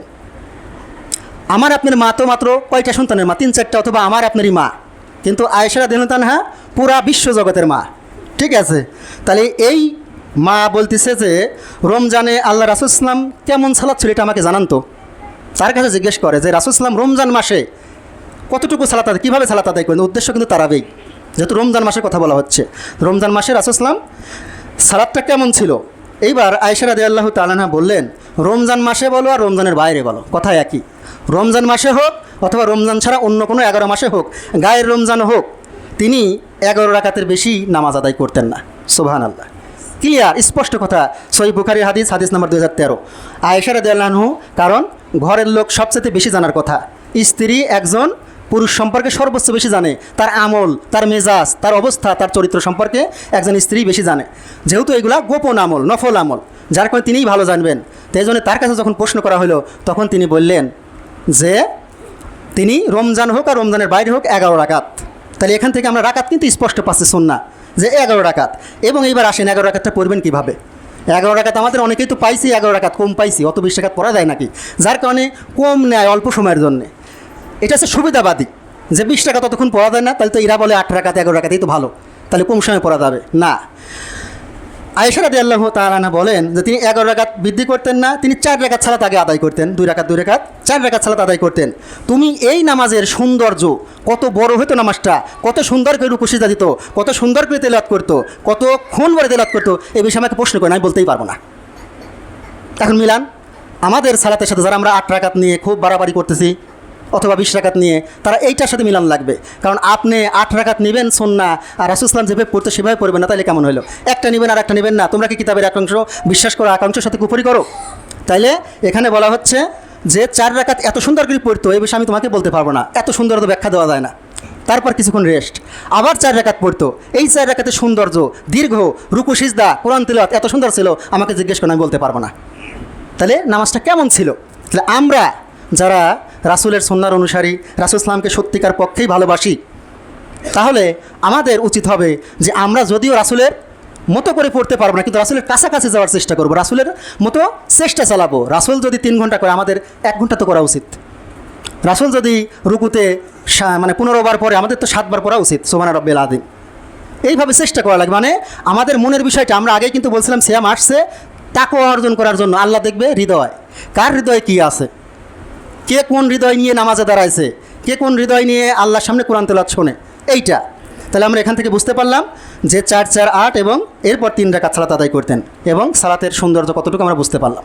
তো এই 15 দিন আমরা যারা এই তারাবি পড়ি নাই অথবা পড়ছি, এখন আমি আমাদের সালাতের সাথে মিলাই, যদি ঠিক থাকে আলহামদুলিল্লাহ, না ঠিক থাকলে আর মাত্র 14 দিনের মতো সুযোগ আছে। যদি আপনি বেঁচে থাকেন। আমার প্রতিবেশী একজন আজকে মারা গেল, গতকালকে আমার দোতলাতে আমার প্রতিষ্ঠানের কাছেও তারা কেক কাটেছে, খাইছে, ইফতার করছে, স্ট্রোক করে মারা গেছে। চ্যাংরা মানুষ কিন্তু আপনারা চেনেন। তো এই জন্য আমি আপনি এই 14 দিন যে পাবো এটার তো কোনো শিওর নাই। এবং আমাদের আসলেই প্রতি রাত্রে যে জাহান্নাম থেকে মুক্তি দেওয়া হয় আমাকে দেওয়া হয়েছে কিনা এটাও তো আমার জানা নাই। এইবার আসেন, তারাবি নামাজ তো পাইলাম যে তারাবি নামাজ পড়া উচিত এবং রাসূল সাল্লাল্লাহু আলাইহি ওয়াসাল্লাম এভাবে তারাবি নামাজ পড়ছে। এখন তো প্রশ্ন থাকে, এটা নিয়েও মারামারি লাগে, জামাতে পড়ার দরকার নাই অথবা জামাতে পড়তেই হবে অথবা একাই পড়ো, এইটার বিষয়ে তারাবির জামাতটা কেমন হয়। এই হাদিসটা পাবেন বুখারী, হাদিস নাম্বার 2012। আয়েশা রাদিয়াল্লাহু তাআলা আনহা থেকে বর্ণিত, তিনি বলেন, আল্লাহ রাসূল সাল্লাল্লাহু আলাইহি ওয়াসাল্লাম গভীর রাত্রে বের হলেন, গভীর রাত্রে তার মানে অর্ধেক রাত্রে মসজিদে সালাত আদায় করেন। এটা কিন্তু রমজান মাসের ঘটনা। কিছু সংখ্যক পুরুষ তার পিছনে সালাত আদায় করেন, মানে রাসূল সাল্লাল্লাহু আলাইহি ওয়াসাল্লাম রমজান মাসের কোনো এক রাত্রে, বেজর রাত্রে, অন্য হাদিসে আসছে শেষ দশকের বেজর রাত্রে, উনি গভীর রাত্রে মসজিদে চলে গেলেন। হাদিসটা মনোযোগ দিয়ে শুনবেন, জামাত যে আসলে পড়া উচিত এটা পাওয়া যাবে। গভীর রাত্রে চলে গেলেন মসজিদে। এইবার কি করলেন, তিনি সালাত আদায় করলেন একা, কাউকে ডাকেন নাই। এবং আস্তে আস্তে দেখা গেল মুসল্লি যারা ছেলে মানুষের মানে টের পাইছে আর কি, সাহাবিরা, তারা কিছু আসলো, তার পিছনে সালাত আদায় করলো। সকালে লোকেরা এই সম্পর্কে আলোচনা করেন যে এই কাজ হয়েছে, কিন্তু গত রাত্রে কিন্তু রাসূল সাল্লাল্লাহু আলাইহি ওয়াসাল্লাম নামাজ পড়ছে, আমরা নামাজ পড়ছি। তাহলে স্বাভাবিকভাবেই আমরা জানি সাহাবিরা ওই কালের জন্য খুব স্বার্থপর ছিল, মানে প্রতিযোগিতা করতো। আখিরাতের বিষয়ে সবসময় প্রতিযোগিতা করতো, আমরা দুনিয়ার বিষয়ে প্রতিযোগিতা করি। ওর পালসার গাড়ি, আমার এত টাকা, আমি তো আরও বড় হুন্ডা কেনার দরকার। 3 তলা বিল্ডিং দিলে মানে আমি 10 তলা দিয়ে তোমাকে ছায়া করে দেবো, যাতে তোমার বাড়িতে রোদই না লাগে। এই রকম আমাদের প্রতিযোগিতা। তো সাহাবীদের ছিল যে কত গাছ লাগান যায় জান্নাতে, কত বড় জান্নাতটা নেওয়া যায়। সবসময় রাসূল সাল্লাল্লাহু আলাইহি ওয়াসাল্লাম আমাদের শেখাই দিয়েছে, দোয়া করলে জান্নাতুল ফেরদাউস চায়, ছোটো মনের দোয়া করো না, বড় মন নিয়ে দোয়া করো। তোমার যে জান্নাত প্রয়োজন পড়ে, জান্নাতটা জান্নাতুল ফেরদাউসই চাও, ছোটো জান্নাত চেয়েও না। কারণ আল্লাহ বিশাল ধনী, আল্লাহর দিতে সমস্যা নাই। আল্লাহ যদি প্রত্যেকেই জান্নাতুল ফেরদাউস দেয় তারপরেও আল্লাহ সমস্যা নাই। এই জন্য চাওয়ার সময় ছোটো করে চাও না, বড় করে চাও। এই জন্য দোয়া করতেই রাসূল সাল্লাল্লাহু আলাইহি ওয়াসাল্লাম শিখাইছে যে জান্নাত চাইলে জান্নাতুল ফেরদাউস চাও। তো এখন পরের দিন যখন রাসূল সাল্লাল্লাহু আলাইহি ওয়াসাল্লাম আবার বের হয়ে নামাজ আদায় করছিল, তখন আপনার মুসল্লির সংখ্যা আরও বেড়ে গেল। তৃতীয় রাত্রে মুসল্লি আরও বেড়ে গেল, মসজিদে জায়গা হয় না, এইরকম অবস্থা। তারপর চতুর্থ রাত্রে মসজিদে মানে জায়গা হচ্ছে না, তখন লোক সমাগম হয়ে গেছে বেশি, কিন্তু রাসূল সাল্লাল্লাহু আলাইহি ওয়াসাল্লাম আর বের হচ্ছে না সেই রাত্রে। ফজর পর্যন্ত রাসূল সাল্লাল্লাহু আলাইহি ওয়াসাল্লাম অপেক্ষা করলেন। ফজরের পরে এসে বলতেছে যে প্রথমে আল্লাহর তাওহীদ এবং রিসালাতের সাক্ষ্য দেওয়ার পরে, মানে খুতবা যেভাবে আমরা দেই ওইভাবে খুতবা দেওয়ার পরে বলে, তোমাদের গত রাতের যে অবস্থা আমার জানা ছিল, আমি যে অজানা ছিল তা না, আমি সব জানছিলাম, কিন্তু আমি এই সালাত তোমাদের উপর ফরজ করে দেওয়া হবে এই আশঙ্কা করলাম। মানে তোমাদের যে একটা ইন্টারেস্ট এই নামাজের প্রতি, তোমাদের একটা আবেগ এই নামাজের প্রতি দেখলাম, তাতে আল্লাহ এখনও তো কোরআন অবতীর্ণ হচ্ছে, আল্লাহ যদি কোরআনের আয়াত নাজিল করে দেয় এটা ফরজ, তাহলে আর কিছু করার থাকবে না, তখন বাধ্যতামূলক এই সালাত আদায় করতেই হবে, পারো আর না পারো। কিন্তু আমি দেখতেছি যে তোমরা এই সালাত আদায় করতেও পারবে না। আল্লাহ রাসূল সাল্লাল্লাহু আলাইহি ওয়াসাল্লাম যখন মারা যায় তারপরেও এই ব্যাপারটা এইভাবেই ছিল আবু বকর পর্যন্ত। তাইলে আমরা এই হাদিস থেকে বুঝতে পারতেছি আসলে এই জামাতটা একটু গুরুত্বপূর্ণ। রাসূল সাল্লাল্লাহু আলাইহি ওয়াসাল্লামের ইচ্ছা ছিল যে জামাতে আদায় হোক, যার কারণে উনি মসজিদে বের হয়ে আসছেন। কেন উনি সারা বছর বাড়িতে নামাজ পড়েন, ওই রাত্রে কি বাড়িতে নামাজ পড়তে পারতেন না? উনি কেন মসজিদে বের হয়ে আসলেন? উদ্দেশ্য ছিল, উনি প্রকাশ করেন না, কিন্তু মনে ইচ্ছা ছিল এইভাবে যে কেউ যে সে আছে দাঁড়ায় জামাতভাবেই হবে। যদি উনি ইচ্ছা না থাকতো তাহলে পরের দিনই নিষেধ করতেন যে এটা নফল নামাজ, তোমরা কেন আমার সামনে দাঁড়াইলে, এটা তোমাদের তো আমার সাথে পড়ার দরকার না, যার যার বাড়িতে পড়ো সওয়াব বেশি, এটা বলতে পারতেন। কারণ রাসূল সাল্লাল্লাহু আলাইহি ওয়াসাল্লাম প্রত্যেকটি কথাই খুলে খুলে বলছেন এবং রাসূল সাল্লাল্লাহু আলাইহি ওয়াসাল্লাম নিজের থেকে কোনো কথা বলেন না, সেটা আল্লাহর থেকেই বলা হয়। এই জন্য আমরা এখান থেকে বুঝতেছি আসলেই জামাতে তারাবি নামাজ পড়ার গুরুত্ব অনেক বেশি আছে। এরপর আসেন খোলাফায়ে রাশিদিনের সুন্নাহ বিষয়টা, সেটা হচ্ছে ওমরের জামানায়। আবু বকরের সময় আবু বকর এই বিষয়ে কিছু করে নাই, জামাতবদ্ধ করে নাই। রাসূল সাল্লাল্লাহু আলাইহি ওয়াসাল্লামের সময় এইভাবেই ছিল, মাত্র 2 দিন 3 দিন এইভাবে, তারপর ওইভাবেই ছিল, জামাতবদ্ধ হয় নাই। সাহাবীরা ওমর রাদিয়াল্লাহু আনহু যুগ পর্যন্ত কেউ জামাতে নিজে নিজে পড়ছে, কেউ একা একা, কয়জন জামাত পড়ছে এইরকম। তা একদিন ওমর রাদিয়াল্লাহু আনহু উনি হচ্ছে তো বের হতো আর কি, প্রতি রাত্রেই বের হয়ে দেখতো তার প্রজাদের অবস্থা। তো একদিন মসজিদে গেছে রমজান মাসে, তখন দেখতে পায় যে রমজান মাসে মদিনার মসজিদে আপনার কেউ একা একা নামাজ পড়তেছে, তারাবি নামাজ, কেউ 3-4 জন মিলে একসাথে পড়তেছে, এইভাবে বিচ্ছিন্নভাবে। দেখতে কেমন লাগে, এক একজন এক এক রকম, রুকু এক সময় হচ্ছে, সিজদার এক সময় হচ্ছে। তখন ওমর রাদিয়াল্লাহু আনহু বললেন, কতই না ভালো হতো যদি আমি এই মুসল্লিগণকে কোনো একজন কারির পিছনে এক করে দিতাম, তারপর সেই জামাতবদ্ধভাবে তারা ওই কারির ইক্তেদা করে নামাজ পড়তো, তাহলে কতই না সুন্দর হতো। তখন উনি কী করলো, উবাই ইবনে কাব, যে কিনা কোরআনের হাফেজ, তারপরে তামিমাত দাড়ি, সেও হচ্ছে কোরআনের হাফেজ, এদেরকে কী করলেন, ইমামতিতে দাঁড় করা দিলেন যে তোমরা ইমামতি করো। আব্দুর রহমান বললেন, যে হাদিসটা বলতেছে আর কি, দ্বিতীয় রাত্রে আমি ওমরের সাথে ওই মসজিদে গেলাম আবার, যখন দেখলাম যে সবাই ওই এক ইমামের নেতৃত্বে সালাত আদায় করতেছে, তখন ওমর বললেন যে কত সুন্দর এই পদ্ধতিটা, নতুন পদ্ধতি, মানে এটা এতদিন ছিল না, রাসূল ইসলামের পদ্ধতি কিন্তু এতদিন বন্ধ ছিল, আমি আবার শুরু করলাম, কতই লাগতেছে এত সুন্দর। ঠিক আছে, আরবিতে বলছে যে কতই সুন্দর নাই বেদাত। আর এখান থেকেই আল্লাহরই ইচ্ছা ছিল আসলে মানুষকে পরীক্ষা করার জন্য, যে ওমর এমন একটা শব্দ বলল, যেই শব্দ দিয়ে পরবর্তীতে যারা পথভ্রষ্ট হতে চায় তারা এইভাবে পথভ্রষ্ট হবে। যে ওমর যদি বলছে যে বেদাতে হাসানা, তার মানে বেদাত দুই রকম, ভালো বেদাতও আছে, খারাপ বেদাতও আছে। এইটা দেখেন, এইভাবেই কোরআন হাদিসে কিছু কিছু বিষয় আল্লাহ স্পষ্ট দেয় শুধুমাত্র পরীক্ষা করার উদ্দেশ্যে। যাদের মনের মধ্যে বক্রতা আছে তারা এই অস্পষ্ট আয়াত নিজের মতো করে ব্যাখ্যা করে নেয়। তাহলে আমরা জানতে পারলাম যে ওমর রাদিয়াল্লাহু সময় এইটা জামাতবদ্ধ চালু করা হয়, এবং রাসূল সাল্লাল্লাহু আলাইহি ওয়াসাল্লাম আরেকটা হাদিসে বলছেন যে খোলাফায়ে রাশেদিনের সুন্নাত তোমরা মেনে চলো। তাহলে তাদের যে রীতি, তাদের যে আদর্শ, তারা যেটা করবে সেটাও মেনে চলো। এই জন্য আমরা এই জামাত তারপর থেকেই শুরু হয়ে গেছে, জামাতবদ্ধভাবে আমরাও সেটা মেনে চলার চেষ্টা করি এবং আমরা ওই হাদিসের উপর আমল করি। আরেকটা বিষয় ওমর রাদিয়াল্লাহু এখানে বলছিলেন যে তবে এখন যারা নামাজ পড়ে, এই নামাজ যারা বাদ দিয়ে ঘুমিয়ে আসে তারাই ভালো। এখানে কি বুঝবেন, মানে ঘুম পাড়াবার ভালো কেমন হলো, নামাজ পড়া বাদই ঘুমাইশি আছে, মানে উনি বোঝাতে চাইছে এই রাত্রে তখন নামাজ পড়তেছিল, কিন্তু এই রাত্রে ঘুম পাড়ার পর ওই রাত্রে উঠে যারা একসাথে নামাজ পড়ে এটাই ভালো হয়। কারণ ওই ওমরের যুগে সাহাবিরা ঈশার পরপরই নামাজ শুরু করতেন। আচ্ছা, এইবার আসেন আমাদের ভাইদের উদ্দেশ্যে আগে কিছু কথা বলি। সেটা হচ্ছে আমাদের এই মসজিদে গতবার থেকে এইবার তারাবি নামাজ পড়ার লোক খুবই কম। যদিও বাস্তবতা এটাই যে আমাদের শক্তি সামর্থ্য আসলেই কম, কিন্তু আমরা তো জানি যে আল্লাহ আমাদের চেহারা দেখেন না, লিঙ্গ দেখেন না, এবং আমাদের শক্তি সামর্থ্য দেখেন, আমাদের দেখেন তাকওয়া অন্তর। আপনার যতটুকু শক্তি ছিল, আপনি যদি ওই শক্তিটুকু নিয়েই আন্তরিকভাবে আল্লাহর সামনে দাঁড়াতেন, আপনি 8 রাকাত পারেন না, তাহলে 2 রাকাত পড়তেন। 2 রাকাতও যদি পড়তেন, আল্লাহকে যদি বোঝাতেন যে আল্লাহ আপনার কাছে আসলাম, কিন্তু আপনি ভালো করে জানেন আমি শারীরিকভাবে অক্ষম, কিন্তু ওই 2 রাকাতে যদি আপনার একনিষ্ঠতা খুব গুরুত্বপূর্ণ থাকতো, তাহলে যে 20 রাকাত পড়ে, যে আরও বেশি পড়ে, যে 8 রাখবে তার থেকেও বেশি হয়তো পাইতেন। এটা নির্ভর করবে আপনার তাকওয়ার উপরে। এই জন্য আমাদের ভাইরা এখনও যারা গাফিলতি, মানে এই নামাজকে গুরুত্ব দিচ্ছেন না, কারণ অনেকেই মনে করে সিয়াম আলাদা, কিয়াম তো আলাদা।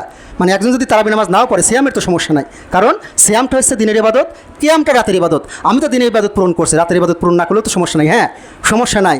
কিন্তু আপনাকে যখন কোনো পাপ ছাড়াই সোনা ছিটি দেওয়া হবে, টাকা ছিটে দেওয়া হবে, যে যত পারো নিতে পারো, সমস্যা নাই, তখন কি আপনি বলবেন না বেশি হয়ে গেছে আর নেবো না? যদি আপনাকে অনেক রিজিক দেওয়া হয়, আপনার চাকরিতে অনেক বেতন বাড়ায় দেওয়া, আপনি বলবেন সরকারের, বলবেন এত বেতন দেন, এত বেতন তো আমার প্রয়োজন নাই, এত বেশি বেশি দিচ্ছেন আপনি। কেউ বলে না, খালি আন্দোলন করে আরও বেশি দরকার, আরও বেশি দরকার। আর পরিবারে যদি আপনি পোশাক আশাক অনেক দেনও, তাও কোনদিন বলবে না। বেশিরভাগ ক্ষেত্রে বলা হচ্ছে যে আর দেওয়ার দরকার নেই, বহুত দিছে তো না। তারপরেও আপনি গত বছর 5টা যদি ঈদের জামা দিয়ে থাকেন, এই বছরে বলবে এইবার ঈদের জামা কই, তাই না? তার মানে আমাদের কিন্তু সবসময় আমরা চাই, শুধু চাই, কিন্তু আল্লাহ যখন দিতে চাচ্ছে আপনাকে, তখন বলতে প্রয়োজন নাই তো আল্লাহ, কারণ সিয়াম তো করেইছি, এটাই তো জান্নাত পেয়ে যায়, কারণ সিয়াম রাখলেই তো জান্নাত পাওয়া যায়। তাহলে আর তারাবি নামাজ পড়ার প্রয়োজন কি? তাহলে আমি আপনি বুঝে নিছি যে সিয়াম কবুল হয়ে গেছে, হয়তো বা কোনো সময় আপনার কাছে স্বপ্নে হোক আর বাস্তবে হোক, জিবরাইল এসে বলে গেছে তোমার সিয়াম কিন্তু কবুল করা হয়েছে, তুমি কিন্তু জান্নাত পাচ্ছ। না হলে কোন ভরসায় আমরা তারাবি নামাজ পড়ি না, একা হোক অথবা জামাতে হোক, কোন ভরসায় আমরা এই মসজিদে জুমার খুতবায় তাড়াতাড়ি আসি না? কারণ আমরা এই ভরসা পাইছি, কিন্তু সাহাবেরা এই ভরসা পায় নাই। দেখেন ওমর রাদিয়াল্লাহু সময় সাহাবীদের নামাজের অবস্থা কী ছিল। ওমর ইবনে খাত্তাব রাদিয়াল্লাহু, উবাই ইবনে কাব এবং তামিমাত দারিকে লোকজনের মুসল্লিগণের জন্য 11 রাকাত তারাবি কায়েম করতে নির্দেশ দিলেন। ওমরের নির্দেশ দিল 11 রাকাত নামাজ কায়েম করাবে।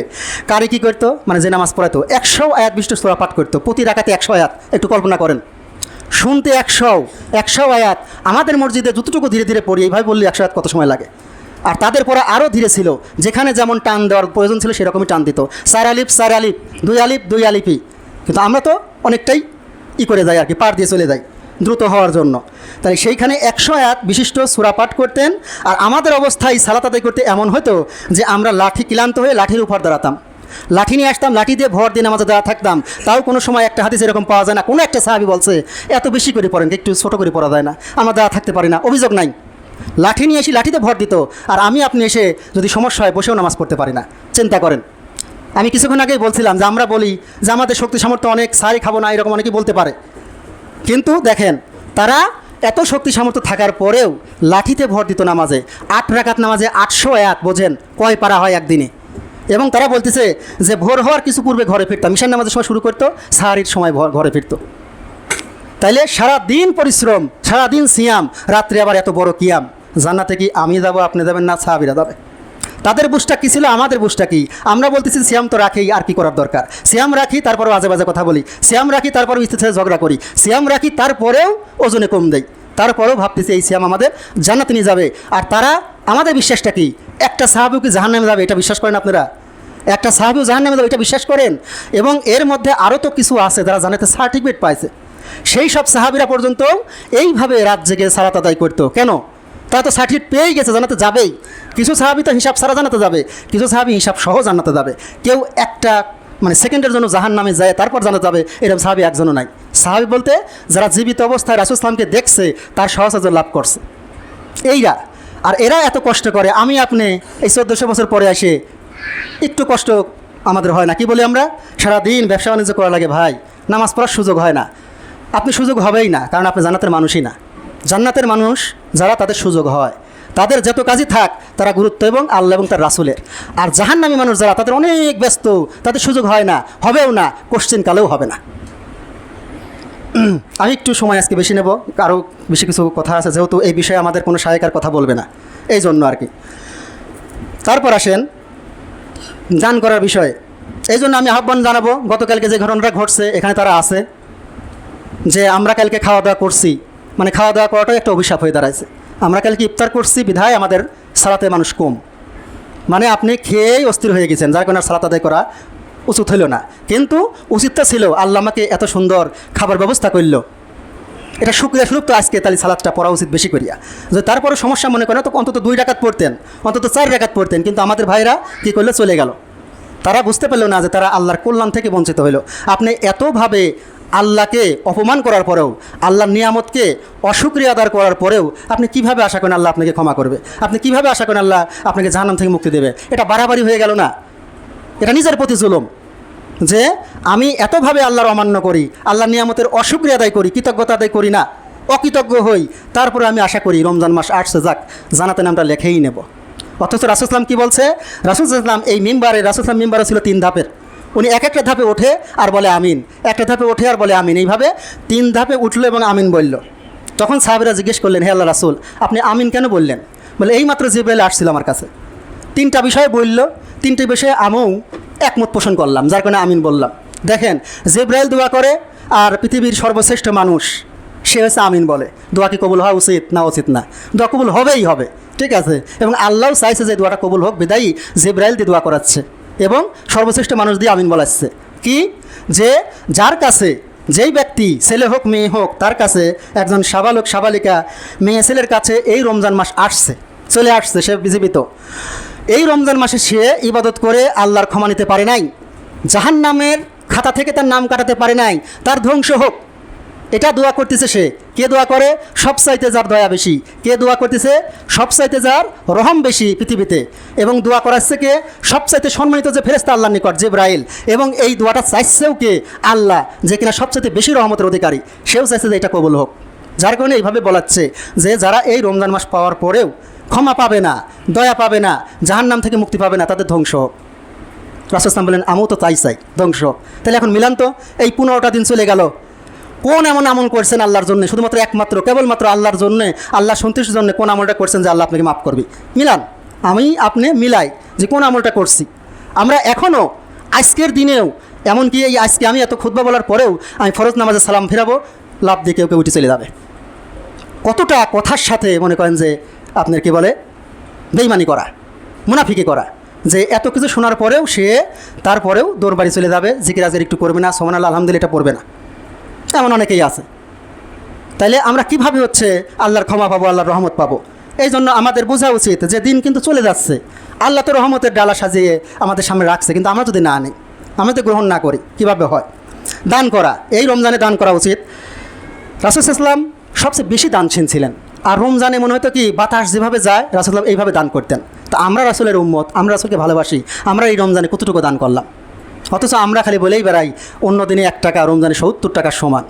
অথচ 70 কোটিও হতে পারে, 70 মিলিয়ন হতে পারে, আল্লাহ ভালো জানে, ঠিক আছে। আল্লাহ বেশি দেবে, বাড়িয়ে দেবে, এটা ঠিক। এই জন্য আমাদের উচিত রমজানে দান করা। আমি আমাদের গ্রুপে, যেহেতু নিজের মধ্যে কথা বলতে তাই বলতেছি, গ্রুপে দিছিলাম যে লোভনীয় অফার, ইফতারির ফান্ডে টাকা জমা নেওয়া হচ্ছে, প্রতিদিন আমাদের মসজিদে ইফতারি করানো হবে এবং সাহারিও করানো হবে, এই ভাই বলা হয়েছে শেষ 10 দিন। তো অনেক ভাই এটা শোনার পরে ঠাস ঠাস করে মনে করেন টাকা বিকাশে মারা শুরু করছে। আল্লাহ তাদের হৃদয়কে নরম রাখছে, মানে শুধুমাত্র আল্লাহর কথা শুনলেই তাদের ইমান বেড়ে যায়। এটা ইমানদারদের একটা লক্ষণ, যখনই আল্লাহর কথা বলা হয়, রাসূলের কথা বলে, তাদের ইমান বেড়ে যায়, সাথে সাথে সেই কাজটা শুরু করে। আর এখনও অনেক ভাইরা আছে বলছে দেবে, এখনও দেওয়ার মতো তৌফিক হয় না, এবং অনেকেই আছে যে কী আছে দরকার। অথচ আপনি তো এই মসজিদকে দিচ্ছেন না, আপনি দিচ্ছেন আল্লাহর কাছে, আল্লাহর কাছে দিচ্ছেন। আপনি যদি আপনার দানটা, যেমন রাসূল সাল্লাল্লাহু আলাইহি ওয়াসাল্লাম বলছে মদিনার যে খেজুর, একটা খেজুরকে 6 টুকরা করা যায়, কেউ যদি হালাল উপায়ে ইনকাম করা এই 1 টুকরা খেজুর, মানে 1 খেজুরের 6 ভাগের 1 ভাগ আল্লাহর কাছে দান করে, আল্লাহর রাস্তায়, আল্লাহর মানে উদ্দেশ্যে, তাহলে আল্লাহ ডান হাতে এই দানটা কবুল করে। এইবার তোমরা যেভাবে তোমাদের ছাগল পালন করো, আল্লাহ ওই দানটাকে পালন করতে থাকে, পালন করতে করতে উহুদ পাহাড় পরিমাণ বানায় ফেলায়, শুধুমাত্র ওই অল্প একটু। তো এই জন্য দিনী ভাইয়েরা, আপনাদেরকে অনুরোধ করব, বোনরা আছে ওই পাশে, যে অবশ্যই দান করার চেষ্টা করবেন এই রমজান মাসে, কারণ এই রমজান মাসে দান করলেও অনেক নেকি। এবার আসেন লাইলাতুল কদর, যেটা গুরুত্বপূর্ণ বিষয়, লাইলাতুল কদর। আল্লাহ সুবহানাহু ওয়া তাআলা সূরা আল কদর 1 থেকে 5 নম্বর আয়াতে বলছেন, আউযু বিল্লাহি মিনাশ শাইতানির রাজিম, বিসমিল্লাহির রহমানির রহিম, ইন্না আনজালনাহু ফি লাইলাতুল কদর, লাইলাতুল কদরি খায়রুম মিন আলফি শাহর, তানাজ্জালুল মালাইকাতু ওয়ার রূহ ফিহা বিইজনি রাব্বিহিম মিন কুল্লি আমর, সালামুন হিয়া হাত্তা মাতলাইল ফাজর। আল্লাহ বলতেছে, নিশ্চয়ই আমি এই কোরআনটা নাজিল করছি লাইলাতুল কদরের রাত্রে। আর হে নবী, আপনি কি জানেন এই রাতটা কী রাত, এই রাতটা কেমন রাত, এই রাতটার গুরুত্ব কতখানি? এই রাতটা হচ্ছে 1000 মাসের থেকেও শ্রেষ্ঠ, মানে একজন মানুষ 1000 মাস ইবাদত করলেও যা হবে না, তা এই রাত্রে যদি সে পায়, এই রাত্রে যদি ইবাদত করে, তার থেকে বেশি কিছু পাবে, বেশি কল্যাণ পাবে, বেশি রহমত পাবে, বেশি মর্যাদা পাবে, বেশি ইবাদতের সওয়াব পাবে। এটা হচ্ছে সেই রাত। এই রাতে কী হয় আরও? এই রাতে প্রত্যেকটি কাজের জন্য ফেরেশতারা ঘোরাফেরা করে, কতক্ষণ পর্যন্ত? ফজর হওয়া পর্যন্ত। দেখেন, এই সূরা আমরা মাঝে মাঝেই পড়ি। তো এই জন্য আমরা লাইলাতুল কদরকে গুরুত্ব দেব। সহিহ বুখারী 1901 আসছে, রাসূল সাল্লাল্লাহু আলাইহি ওয়াসাল্লাম বলেন, যে ব্যক্তি লাইলাতুল কদরে ইমানের সাথে সওয়াবের আশায় রাত জাগবে, নামাজ পড়বে না, রাত জাগা লাগবে, নামাজ তো পড়বেনি। আমরা মনে করলাম যে হ্যাঁ একটু তো নামাজ পড়ছি, বাড়ি যাই ঘুমাই, না, রাত জাগতে বলা হয়েছে। হাদিসে বলছে, যে ব্যক্তি ইমানের সাথে সওয়াবের আশায় রাত জেগে ইবাদত করে, তার পিছনে সমস্ত গুনাহ ক্ষমা করা হয়। সুবহানাল্লাহ। তাইলে আমাদের উচিত, আমরা যারা যাদের কান পর্যন্ত এই কথা পৌঁছাইলো, তারা যেন এই রাতটার গুরুত্ব বুঝি। লাইলাতুল কদরটা কোন রাত্রে, এটাও তো জানার দরকার। আমাদের সমাজে কিন্তু বেশিরভাগ মসজিদে 27 রাতকে প্রাধান্য দেওয়া হয়।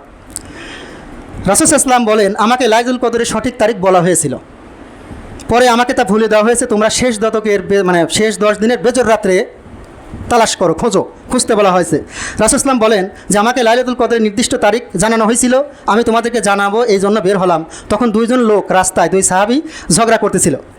এই ঝগড়া মিটাতে গিয়ে ওইটা আমি ভুলে যাই, মানে আল্লাহ আমাকে ভুলে দেয় এবং বলে সম্ভবত এর মধ্যে কল্যাণ আছে। রাসূল সাল্লাল্লাহু আলাইহি ওয়াসাল্লাম বলতেছে, এই যে ভোলা দেশে সম্ভবত এর মধ্যে কল্যাণই আছে, তোমরা কি করো, নবম, সপ্তম, পঞ্চম রাত্রে তালাশ করো, তার মানে বেজর রাতগুলোতে।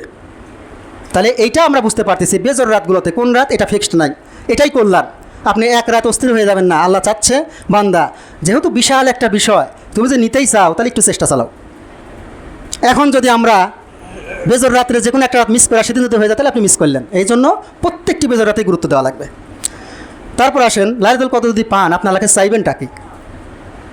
রাসূল সাল্লামের স্ত্রী আয়েশা রাদিয়াল্লাহু তাআলা আনহা থেকে বর্ণিত, তিনি বলেন, আমি বললাম, হে আল্লাহ রাসূল, যদি আমি লাইলাতুল কদর রাতটা পেয়ে যাই, যদি আমার কাছে মনে হচ্ছে এই রাতটা লাইলাতুল কদর, তাহলে আমি আল্লাহর কাছে কী চাইবো, কী বলে দোয়া করব? তখন আল্লাহ রাসূল সাল্লাম শিক্ষা দিলেন, তুমি বলো, আল্লাহুম্মা ইন্নাকা আফুউন কারীমুন তুহিব্বুল আফওয়া ফাআফু আন্নী, হে আল্লাহ, তুমি সম্মানিত ক্ষমাকারী, তুমি ক্ষমা করাকে পছন্দ করো, অতএব তুমি আমাকে ক্ষমা করে দাও।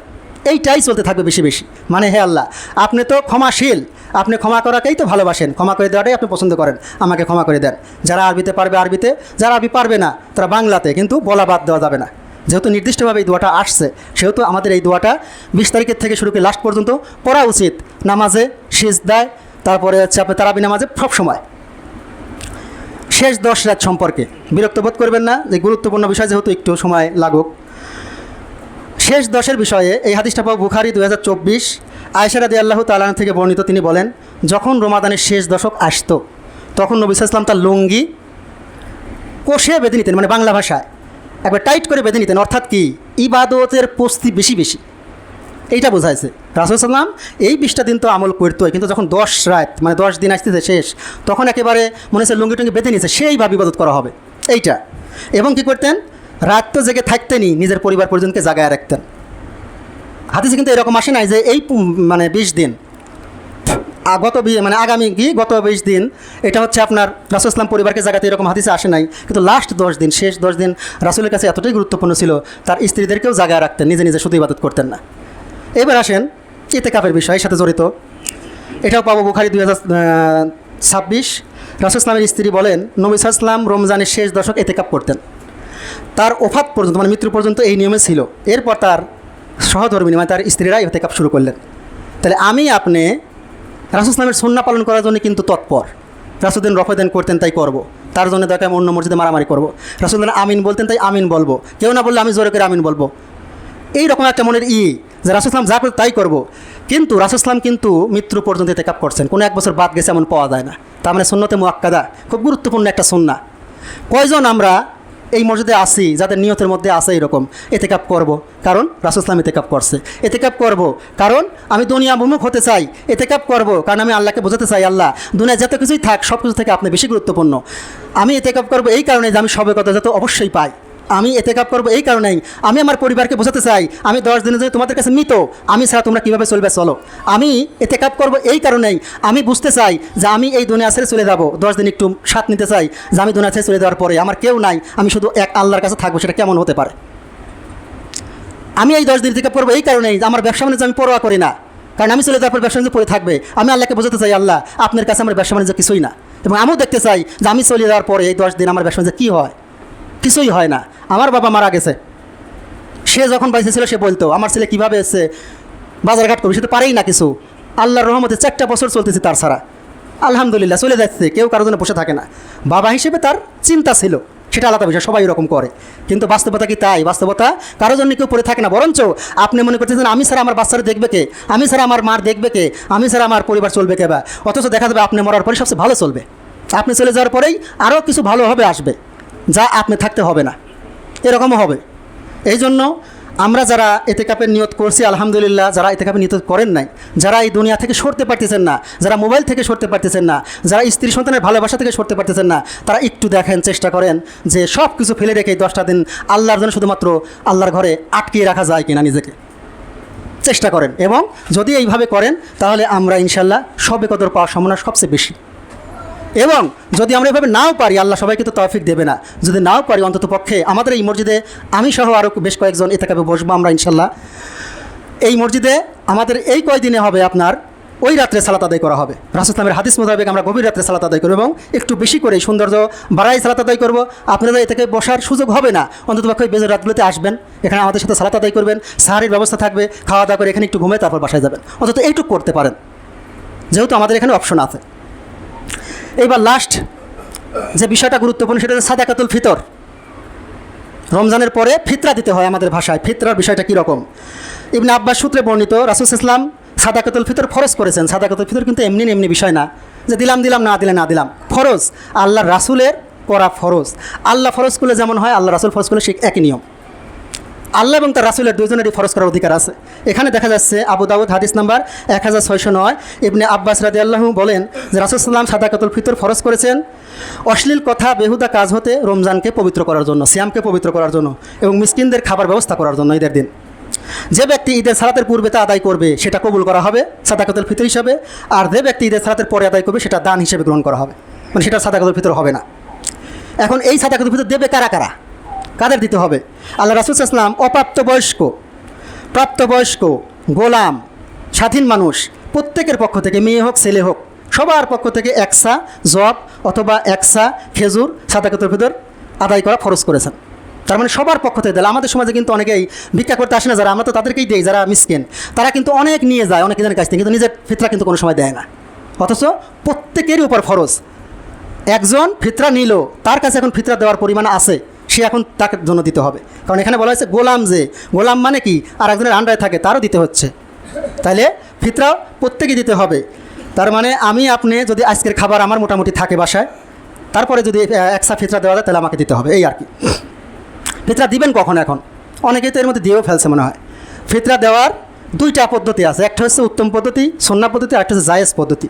জায়েজ হচ্ছে যদি আপনার খুব সমস্যাই হয়ে থাকে, আগেই দিতে বাধ্য হন, তাহলে সর্বোচ্চ 1 থেকে 2 দিন আগে, মানে 28 রোজা থেকে দেওয়া যাবে। যদি 28 রোজার আগে দেন 27 রোজায়, তাহলে আপনার ফিতরা আদায় হবে না, এটা সাধারণ দান। 28 রোজার আগে দিলেও সাধারণ দান, ঈদের নামাজের পরে দিলেও সাধারণ দান। 28 রোজার পরে দিলে ফিতরা জায়েজ আছে, ফিতরা বলে গণ্য করা হবে। তবে রাসূল ইসলামের পদ্ধতি যেটা, ঈদের মানে ঈদের চাঁদ ওঠার পর, শাওয়াল মাসের চাঁদ ওঠার পরে দিতে হবে, এবং ঈদের নামাজে যাওয়ার আগেই সেটা দিতে হবে, অথবা বের করে আলাদা রাখতে হবে, যদি দূরের লোক হয় পরে এসে নিয়ে যাবে। এইটা তাহলে আমরা বুঝতে পারলাম এই বিষয়টা। টাকার বিষয়টা এখানে আসার কোনো প্রশ্নই আসে না।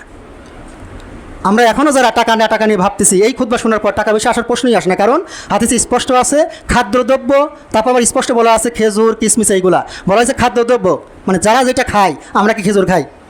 আমরা সবসময় ভাত খাই। আগের যুগে মানুষ কিন্তু ময়দা খাইতো, সেটা সমস্যা ছিল না। আমরা কিন্তু পনির খাই না, আমরা কিশমিশ খাই না, মানে আমাদের প্রধান খাদ্য যেটা খেয়ে বেঁচে থাকি সেইটা। খেজুর খায়েও বেঁচে থাকা যায়, কিন্তু এখন আমরা খাই না, যার কারণে আমরা শখ করে খেজুর খাই। এজন্য যা প্রধান খাদ্য যেটা খেয়ে বেঁচে থাকি সেটা দিতে হবে। চাউল, আমাদের সমাজে চাউল চলে বেশি, এই জন্য চাউল দিবেন 1 সা। 1 সা সমান সব মতভেদ বাদ দিয়ে 3 কেজি, যদি কেজি হিসেবে ধরেন 3 কেজি, 3 কেজির একটু বেশি হয়, 3 কেজি দিলেই আদায় হয়ে যাবে ইনশাআল্লাহ। তাহলে আমরা এই বিষয়টা বুঝলাম। আর যারা দিয়ে ফেলছেন তাদের কিন্তু আদায় হয় নাই, অবশ্যই ঈদের চাঁদ ওঠার পরে আবার দিবেন, এবং পরিবারের পক্ষ থেকে দেওয়া লাগবে। যে কয়জন আপনার পরিবারে আছে, আপনার আন্ডারে যারা থাকে, আপনি যাদের খাওয়ান, এবং যেই বাচ্চাটা চাঁদ ওঠার আগে জন্ম নেবে তারটাও দিতে হবে, যেই বাচ্চাটা চাঁদ ওঠার পরে জন্ম নেবে তার দিতে হবে না। লাস্ট 1 মিনিটের কথা, সেটা হচ্ছে শাওয়াল মাসের সিয়াম। মনে করেন যে আমরা সব কিছু পালন করলাম এই রমজান মাসের, সব কিছু পালন করার পরে আরেকটা বিষয় থেকে যায়, সেটা হচ্ছে শাওয়াল মাসের সিয়াম আছে 6টা। এইটাও আপনারা ইনশাআল্লাহ আদায় করার চেষ্টা করবেন। সেটা কি রাসূল সাল্লাল্লাহু আলাইহি ওয়াসাল্লাম বলছেন, যে ব্যক্তি রমজানের সিয়াম শেষ করল, রমজানের সিয়াম রাখার পরে শাওয়াল মাসের 6টা সিয়াম আদায় করলো, সেজন্য পুরা বছর সিয়াম আদায় করলো। সুবহানাল্লাহ। তাহলে আমরা এটাও চেষ্টা করব যে ঈদ চলে যাওয়ার 2-1 বেলা পরেই আমরা, যাতে গাফিলতি না হয়, এই শাওয়াল মাসের সিয়াম রাখার চেষ্টা করব। মহিলা যারা আছে, যাদের সিয়ামে ভাঙতি থাকে 3, 7, 10টা করে মাসিকের কারণে, তাদের ওই ভাঙতি সিয়াম আগে পালন করবে। কারণ যেহেতু হাদিসে বলা হয়েছে, যার রমজানের সিয়াম পূরণ হইল 30টা অথবা 29টা না হলে সিয়াম পূরণ হয় না। এই জন্য যেসব মেয়েদের ভাঙতি রোজা থাকবে, আপনারা তারা আগে শাওয়াল মাসে আপনাদের ওই ভাঙতি রোজাগুলো ক্লিয়ার করবেন, এরপর শাওয়াল মাসে রোজা থাকার চেষ্টা করবেন ইনশাআল্লাহ। আল্লাহ আমাদের বোঝার তৌফিক দান করুক। আল্লাহুম্মা আমিন।